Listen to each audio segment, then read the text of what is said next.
ሰላም፣ ወደ የዛሬው ጥልቅ ውይይታችን እንኳን በደህና መጣችሁ። ዛሬ የምንመረምረው አንድ በጣም መሰረታዊ ሐሳብ ነው፣ ግን ብዙ ጊዜ ምናልባት በአግባቡ የማንረዳው። ይኸውም በማህበረሰብ ወሳኝነት ላይ ነው የምናተክረው። ምንጫችን ደግሞ የሪክ ዋረን በፐርፐስ ድሪቨን ላይፍ የተሰኘው መጽሐፍ ነው። ያው ሁላችንም እምነት ግል ጉዞ ነው ብለን አስባለን። ነገር ግን ምንጩ የሚሞግተው ነገር አለ። ይህ ጉዞ ለምን የግል ብቻ መሆን እንደሌለበት እናያለን። የአንድ ማህበረሰብ አካል መሆን ከማመን ብቻ እንዴት እንደሚለይ በጥልቀት እንመለከታለን። በጣም ወሳኝ ርዕስ ነው። በተለይ በዘመናችን ግለሰባዊነት በጣም በሚያይልበት ወቅት የእምነት ጉዞውን ከሌሎች ጋር መጋራት ማለት ምን ማለት ነው የሚለውን መመርመር በጣም ያስፈልጋል። እና የዛሬው ውይይታችን ዋናው ዓላማውም ይኸው ነው። እምነት ግል ኃላፊነት ቢሆንም ብቻውን የሚከናወን ጉዞ እንዳልሆነ የሚያሳዩትን ጠንካራ መከራከሪያዎች እንፈትሻለን። ከማመን ባለፈ ስለ መያያዝ፣ ስለ ቢሎንጊንግ ነው የምናወራው። ጥሩ አጀማመር ነው። እስኪ በቀጥታ ወደ ዋናው ሐሳብ እንገባ። ምንጩ ላይ አንድ በጣም ቀጥተኛና ምናልባት ለአንዳንዶች ትንሽ አስደንጋጭ ሊሆን የሚችል አባባል አለ። የትኛውን? መጽሐፍ ቅዱስ ከሌሎች አማኞች ተነጥሎ ስለሚኖሩ ቅዱሳን ወይም መንፈሳዊ ባህታውያን የሚያውቀው ነገር የለም የሚለው። ይህ እኮ እኔና እግዚአብሔር ብቻ በቂ ነው ለሚለው የዘመናችን አስተሳሰብ ትልቅ ጥያቄ ነው የሚያስቀምጡ። በጣም ትልቅ ጥያቄ ምልክት ያስቀምጥበታል። በፍጹም ቃላቶቹ ጠንካራ ቢሆኑም ከበስተጀርባ ያለው ስነ መለኮታዊ መሰረት ግን በጣም የጨና ነው። ጸሐፊው ወደ ፍጥረት መጀመሪያ ነው የሚመልሰን። እግዚአብሔር ሁሉ ነገር መልካም በነበረበት በኤድን ገነት ውስጥ እንኳን ሰው ብቻውን ይሆን ዘንድ መልካም አይደለም ብሏል። ገና ከጅምሩ ማለት ነው። ገና ከጅምሩ። ይህም ያሳየው የሰው ልጅ መሰረታዊ ማንነቱ በማህበረሰብ ውስጥ እንዲኖር ታስቦ መሆኑን ነው። እና ይህንን ሐሳብ አዲስ ኪዳን ላይ ስንመጣ ደግሞ በኤፌሶን 2:19 ላይ አማኞች የእግዚአብሔር ቤተሰብ አባላት እንደሆኑ ይገልጻል። ስለዚህ ዋናው ነጥብ የተፈጠርነው ለግንኙነት ነው። ለብቻችን ልንበለጽግም ሆነ ዓላማችንን ልንፈጽም አንችልም። ይህንን የቤተሰብና የማህበረሰብ ሐሳብ ለማጠናከር ጸሐፊው የተጠቀመባቸው ቃላት ምርጫ በጣም ነው የገረመኝ። ዝርዝሩን ሳየው የአጋጣሚ ነገር ሳይሆን በጣም የታሰበበት እንደሆነ ይሰማ። አንድ ላይ ተገጣጥመናል፣ አንድ ላይ ተያይዘናል፣ አንድ ላይ ተገንብተናል። አብረን አባላት ነን፣ አብረን ወራሾች ነን። ልክ እንደዛ። ይህ ዝርዝር ብቻውን እንኳን የእምነት ጉዞ የብቸኝነት ሳይሆን የህብረት መንገድ መሆኑን በጉልህ ያሳያል። እያንዳንዱ ቃል አብረን የሚለውን ያጓላል። በትክክል። እና ይህ ደግሞ በቀጥታ ከውይይታችን ዋና ጭብጥ ጋር ይወስደናል። ምንጩ ላይ የተቀመጠው ቁልፍ ሐሳብ የተጠራ ነው እንድናምን ብቻ ሳይሆን የአንድ አካል እንድንሆን ነው የሚለው ነው። ብዙ ጊዜ እምነትን በአእምሮ ደረጃ እንደምንቀበለው የእውቀት ጉዳይ አድርገን ነው የምናየው። ነገር ግን ይህ አመለካከት እምነት ማለት ከሌሎች ጋር ሕይወትን መጋራት፣ መተሳሰር፣ ንቁ ተሳትፎ መሆኑን ይዘነጋል። አእምሮዊ ስምምነት ጅማሬው እንጂ መድረሻው አይደለም። እዚህ ላይ ስለ አባልነት የተነሳው ሐሳብ ላይ ትንሽ ማተኮር እፈልጋለሁ። ሲኤስ ሉዊስ የተናገረውን ጸሐፊው ይጠቅሳል። አባልነት ወይም ሜምበርሺፕ የሚለው ቃል መነሻው ክርስትና ቢሆንም ዓለም ትርጉሙን አረጡተዋለች ይላል። ይህንን ሳስብ በጣም እውነት ነው። በዘመናችን አባልነት ማለት ለአንድ ሱፐርማርኬት የቅናሽ ካርድ መያዝ ወይም ለጂም መክፈል ወይም ለአንድ ጂም ወራዊ ክፍያ መፈጸም ማለት ሆኗል። ጥቅምን መሰረት ያደረገ ጊዜያዊ ግንኙነት። በጣም ትክክለኛ መልከታ ነው። እና ይሄ አባልነት የሚለው ጽንሰ ሐሳብ በተለይ በእኛ ባህል ውስጥ ልዩ ትርጉም አለው። በማህበራዊ ሕይወታችን የዕድር አባል፣ የሰንበቴ አባል መሆን ትልቅ ትርጉም አለው አይደል? ከስም በላይ ነው። ከስም በላይ የሆነ ቁርጠኝነትን ይጠየቃል። እናም ጸሐፊው ይህንን ዘመናዊና የተራቆተ ትርጉም ከመጽሐፍ ቅዱሳዊ ትርጉም ጋር ያነጻጽራል። ሐዋርያው ጳውሎስ እንዳስቀመጠው የቤተ ክርስቲያን አባል መሆን ማለት የሕያው አካል ወሳኝ ብልት መሆን ነው። ሕያው አካል? ቤተ ክርስቲያን ሕንፃ ወይም ተቋም ብቻ ሳትሆን ሕያው አካል ኦርጋኒዝም ናት። እያንዳንዱ ክፍል የራሱ ሚና ያለውና ከሌሎቹ ጋር ሕይወትን የሚጋራ መሆኑን ነው የሚያሳየው። ይህንን ሐሳብ ለማስረዳት የተጠቀመበት ምሳሌ በጣም ጠንካራና ምስልን የሚፈጥረው ነው። የተቆረጠ ጣት ወይም እግር ይላል። ይህ ምሳሌ በጣም ግልጽ ነው፣ ግን አንዳንዶች በኦንላይን ወይም በቴሌቪዥን የምከታተላቸው ፕሮግራሞች ከሰውነቱ ጋር ያገናኙኛል፣ በአካል መገኘት ለምን አስፈለገ ብለው ሊከራከሩ ይችላሉ። ይሄ ዲጂታል ዘመን ጥያቄ ነው። ምንጩ ለዚህ ምን መልስ አለው? በጣም ጥሩ ጥያቄ ነው። ያው ቴክኖሎጂ ብዙ ነገር ቢያቀርብልንም ምንጩ የሚያጎላው ግንኙነቱ ሕይወት አለው መሆኑን ነው። የተቆረጠ ጣት ከሰውነት ሲለይ ምን ይሆናል? ይደርቃል፣ ይሞታልም። በራሱ ሕይወት ኖሮት መቀጠል አይችልም። እና ጸሐፊው ይህንን ከመንፈሳዊ ሕይወት ጋር በቀጥታ ያገናኘዋለው። እንዲህ ይላል፣ የመንፈሳዊ ውድቀት የመጀመሪያው ምልክት በአምልኮ ስፍራዎች እና በሌሎች የአማኞች ስብሰባዎች ላይ ወጥ ባልሆነ መንገድ መገኘት ነው። ዋው! ይህ ማለት አካላዊ መገኘት ራሱ ግብ አይሆንም፣ ለመንፈሳዊ ሕይወት ጥንካሬ ወሳኝ መገለጫና መሳሪያ ነው። ያው የዲጂታል ግንኙነት ጥሩ ማሟያ ሊሆን ይችላል፣ ግን የፊት ለፊት ኅብረትን፣ አብሮ መጸለይን፣ አብሮ ማገልገልን ሊተካ አይችልም። ከኅብረቱ ስንርቅና ቸልተኛ ስንሆን ሌሎች የመንፈሳዊ ሕይወት ክፍሎቻችንም ቀስ በቀስ መንሸራረት ይጀምራሉ። ዋው! ይህ በጣም ከባድ ሐሳብ ነው። በተለይ በዘመናችን ብዙ ሰዎች ከእግዚአብሔር ጋር ያለኝ ግንኙነት ጠንካራ እስከሆነ ድረስ ቤተ ክርስቲያን ግድ አይደለም ሲሉ ይሰማል።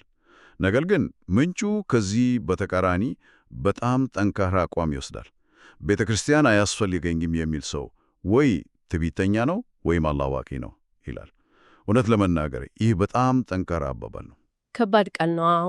ግን ከበስተጀርባው ያለውን ምክንያት ስንረዳው የጸሐፊውን አጽንዖት እንሄዳለን። ጽሑፉ እንደሚለው ኢየሱስ ለቤተ ክርስቲያን ሕይወቱን ሰጥቷል። ቤተ ክርስቲያን የክርስቶስ ሙሽራና የክርስቶስ አካል ተብላ ትጠራለች። እና እነዚህ የሥነ ጽሑፍ ዘይቤዎች ብቻ ሳይሆኑ ጥልቅ መንፈሳዊ እውነታዎች ናቸው። ይገባኛል። ግን እዚህ ላይ አንድ ጥያቄ ላንሳ። ይህ በጣም ጠንካራ አባባል ነው። ግን አንዳንድ ሰዎች በቤተ ክርስቲያን ውስጥ በሚያጋጥማቸው መጥፎ ተሞክሮ፣ በሰዎች በሚደርስባቸው በደል ምክንያት ከማኅበረሰቡ ሊርቁ ይችላሉ። የእነሱ ሁኔታስ ምንጩ ይህንን ገጽታ ይመለከተዋል? ይህ በጣም አስፈላጊና እውነተኛ ጥያቄ ነው። ሰዎች የሚጎዱበት ሁኔታ እንዳለ አይካድ። ምንጩ በቀጥታ ይህንን ባያነሳም እዚህ ላይ እየተነገረ ያለው ስለ ቤተ ክርስቲያን መለኮታዊ ሐሳብ፣ ስለ ዲቫይን አይዲያል ነው። ችግር ያለባቸውን የአጥቢያ ማህበረሰቦችን ለመክፈላለቅ አይደለም። ጸሐፊው ለማስረዳት የሚሞክረው ለኢየሱስ እወድሃለሁ ግን ሚስትን አልወዳትም፣ ወይም ተቀብያሃለሁ ግን አካልን አልቀበልም ብሎ መናገር አይታሰብም። ልክ እንደዛው ይህ ረቂቅ የሆነውን ሐሳብ በጣም ግላዊ እና ለመረዳት ቀላል ያደርገዋል። ስለዚህ ጥያቄው በአንድ ማህበረሰብ ውስጥ በደረሰብን ጉዳት ምክንያት እግዚአብሔር የነደፈውን የማህበረሰብ ሐሳብ ሙሉ በሙሉ መጣል ተገቢ ነው ወይ የሚለው ነው። ጤናማ ማህበረሰብ መፈለግ እንጂ ሐሳቡን መቃወም መፍትሄ አይሆንም። በጣም ግልጽ እና ሚዛናዊ ምላሽ ነው። እንግዲህ ጤናማ በሆነ ማህበረሰብ ውስጥ መኖር ያለውን አስፈላጊነት ከተረዳን በተግባር ለአንድ ሰው መንፈሳዊ ሕይወት ምን ማለት ነው? የቤተ ክርስቲያን ቤተሰብ አባል መሆን ምን አይነት ተጨባጭ ጥቅሞች አሉት? ጽሑፉ 5 ወሳኝ ነጥቦችን ያስቀምጣል። እስኪ እነዚህን አንድ በአንድኛቸው። ጥሩ ሐሳብ ነው። የመጀመሪያው ነጥብ የቤተ ክርስቲያን ቤተሰብ አባል መሆን ማንነታችንን የሚገልጽ ነው ይላል። ኢየሱስ ራሱ እርስ በርሳችሁ ፍቅር ቢኖራችሁ ደቀ መዛሙርቴ እንደሆናችሁ ሰዎች ሁሉ በዚህ ያውቃሉ ብሏል። እናም ከተለያየ አስተዳደግ፣ ዘር እና ማህበራዊ ደረጃ የመጡ አማኝ በአንድነት በፍቅር ሲሰባሰቡ ይህ በራሱ ለተከፋፈለው ዓለም ኃይለኛ ምስክርነት ነው። እኔ ክርስቲያን ነኝ ብሎ በቃል መናገር አንድ ነገር ነው።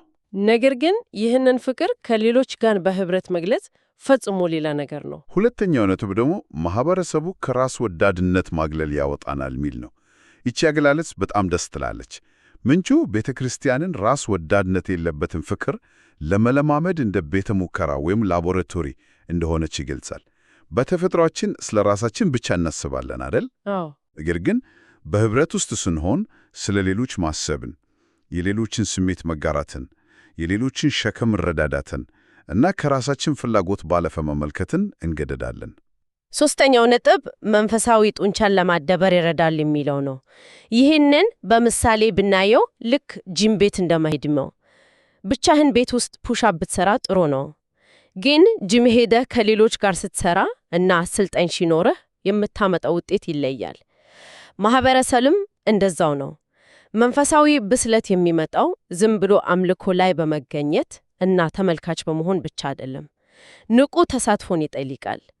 ይህንን ለማስረዳት ጽሑፉ በአዲስ ኪዳን እርስ በርሳችሁ የሚለው ሐረግ ከ50 ጊዜ በላይ መጠቀሱን ያነሳል። 50 ጊዜ!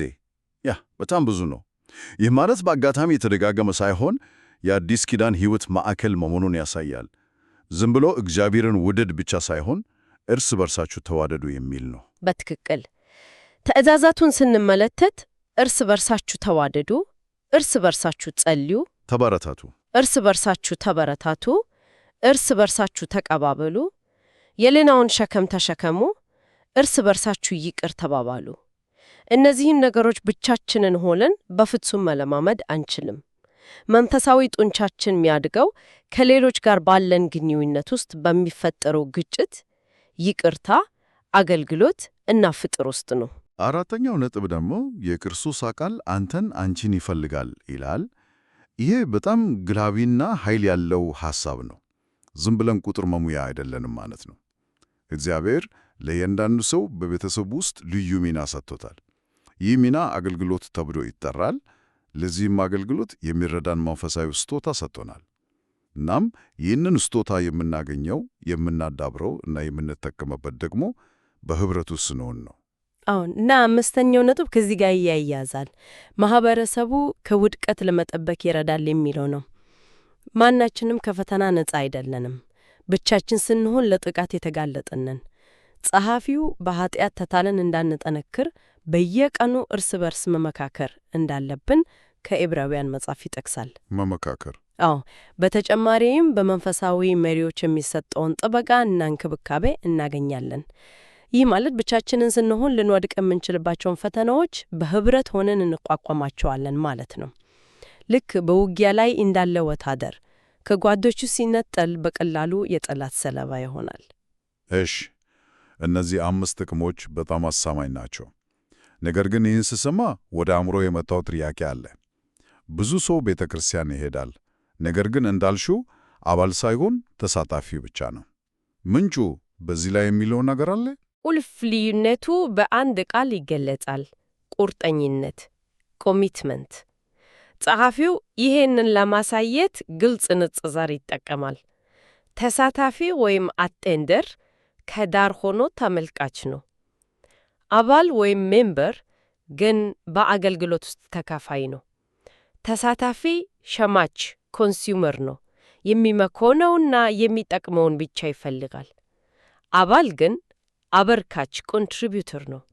ይህንን ሳስበው ልክ አንድ ሰው ሬስቶራንት ሄዶ ምግብ እንደሚበላ ሸማች እና በቤተሰብ ውስጥ ምግብ በማዘጋጀት እንደሚሳተፍ ሰው ያለውን ልዩነት ይመስላል። በጣም ጥሩ ምሳሌ ነው። አንዱ አገልግሎትን ይቀበላል፣ ሌላኛው ኃላፊነትን ይጋራ። ልክ ተሳታፊ ኃላፊነት ሳይጋራ ጥቅማ ጥቅሞችን ብቻ ይፈልጋል። አባል ግን ኃላፊነትን ይጋራ።